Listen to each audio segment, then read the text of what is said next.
scene 3. So this scene is very long.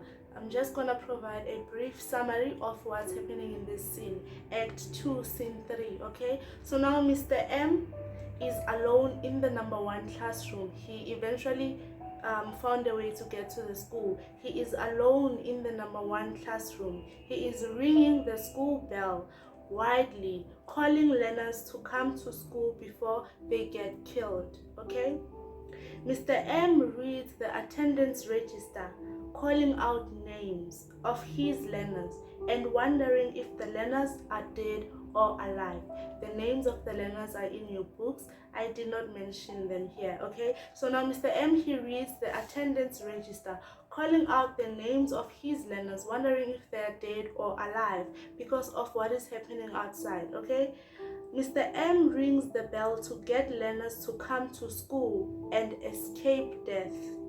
In Mr. M's mind, the bell represents order and safety for learners. He believes that they'll be more safer in the classroom than outside. Okay? Because there are a lot of well-aimed stray bullets flying around on the streets. Okay? The window glass breaks and stones land in the classroom. Mr. M picks one stone and he says that no, one of you is still alive. Remember, he called the names from the register and no one responded because there was no one in the classroom. And then now a stone breaks the number 1 classroom window. And then Mr. M says that no, one of you is still alive because ghosts don't throw stones. He grabs the bell and rings it widely again, and Tammy appears. He tells Mr. M to stop ringing the school bell because he is provoking the comrades with it, and he is openly defying the boycott by being at school. It means that he is openly disregarding or disrespecting the boycott by being at school. Mr. M picks up his dictionary and the stone. He tells Tammy that the dictionary holds the whole of English language, whereas a stone is just one word in the English language, meaning knowledge is far greater than violence.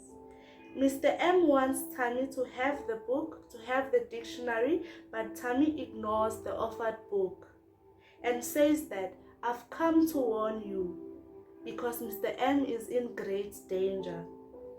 Tammy tells Mr. M that at the previous night's meeting, Mr. M has been accused of being an informer since he has given names of the learners to the police.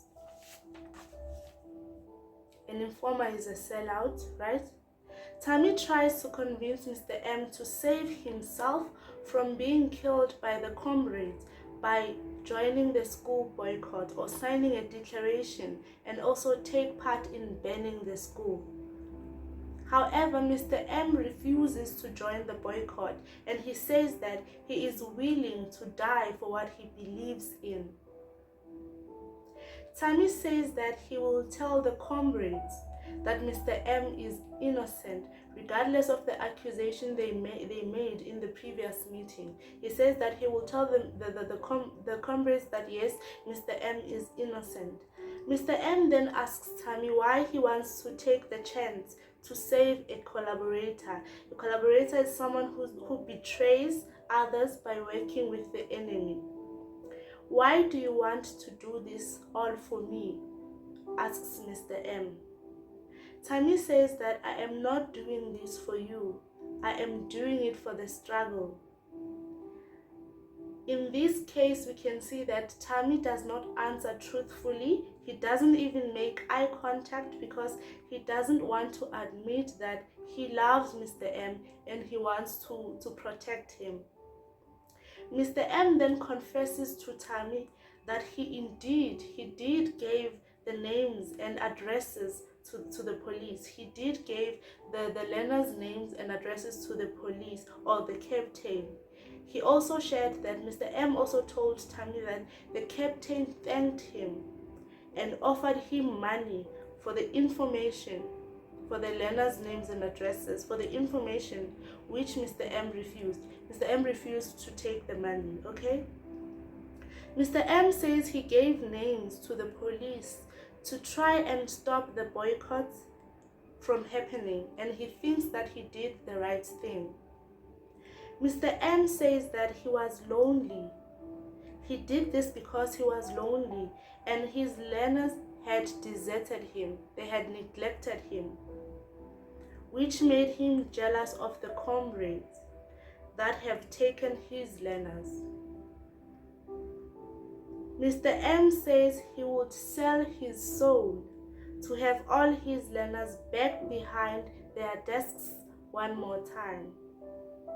This indicates that this is what Mr. M lived for. The classroom was Mr. M's life. It was his home, his life as well. His one and only ambition to be a good teacher. Hence, he says that he'd rather sell his soul just to have his learners back in the classroom. Mr. M tells Tammy about the trip to Wapasberg Pass, where he was inspired to become a teacher.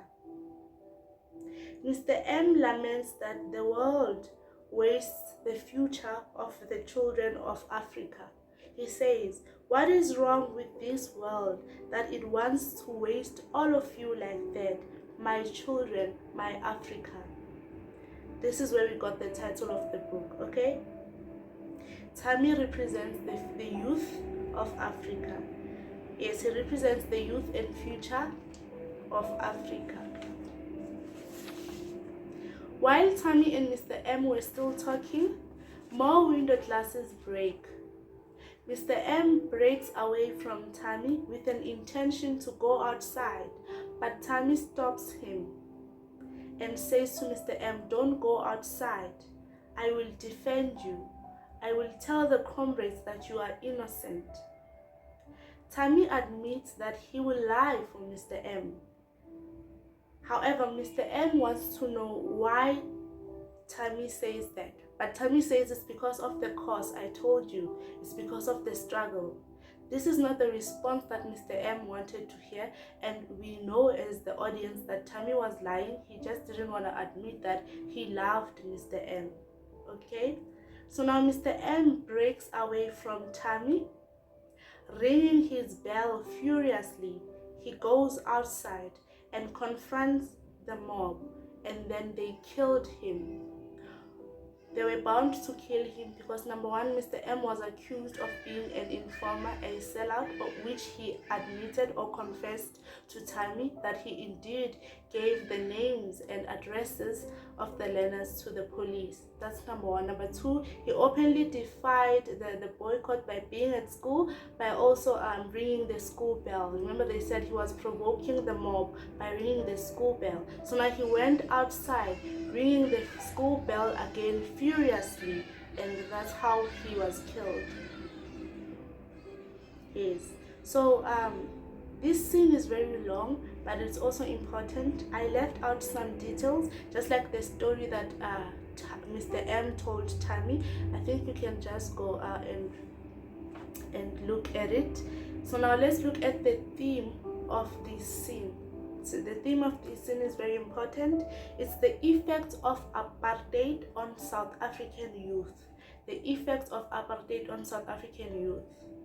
The youth deemed it necessary, they saw it necessary to boycott classes and join the comrades in order to bring an end to apartheid, to the oppressive regime, as well as Bantu education, the inferior education, or the education for the inferior. So the youth saw it necessary to boycott classes and join comrades in order to bring an end to apartheid and Bantu education.